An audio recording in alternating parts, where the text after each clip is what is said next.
Champions লিগে Madrid ডার্বির রোমাঞ্চকর লড়াইয়ে শেষ হাসি হেসেছে রিয়াল মাদ্রিদ।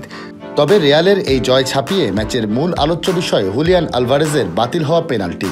টাইব্রেকার চলার সময়ই সিদ্ধান্তটি নিয়ে জন্ম হয়েছিল অনেক সংশয়ের, আর ম্যাচ শেষে তা রূপ নিয়েছে প্রবল বিতর্কে।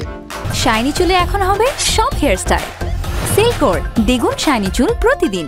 অনেকেই বুঝে উঠতে পারেননি টাইব্রেকারে কেন বাতিল করা হলো আলভারেজের গোল। সেটি ছিল চ্যাম্পিয়ন্স লিগের শেষ 16-র দ্বিতীয় লেগে টাইব্রেকারে আতলেতিকো মাদ্রিদের দ্বিতীয় শট গোল করেন আলভারেজ। শুরুতে স্কোরেও দেখানো হয় সেই গোল। টাইব্রেকারের ফলাফল তখন 2-2, তবে একটু পরই তা বদলে যায়। ভিএআরে বাতিল করা হয় আলভারেজের গোল। ধারাভাষ্যকররা জানান, বলে ডাবল টাচ করায় আলভারেজের গোল বাতিল করা হয়েছে। শট নেওয়ার পর আর্জেন্টাইন এই ফরোয়ার্ডের উদযাপনও ততটা স্বতঃস্ফূর্ত ছিল না।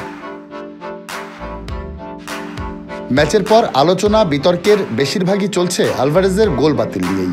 আতলেতিকোর কোচ দিয়েগো সিমেওনে ও দলের ফুটবলারদের ক্ষোভ ছিল প্রকাশ্যই। নিয়মটি নিয়েও তাই ম্যাচের পর ঘাটাঘাটি চলল অনেক। দেখে নেওয়া যাক নিয়ম কি বলছে।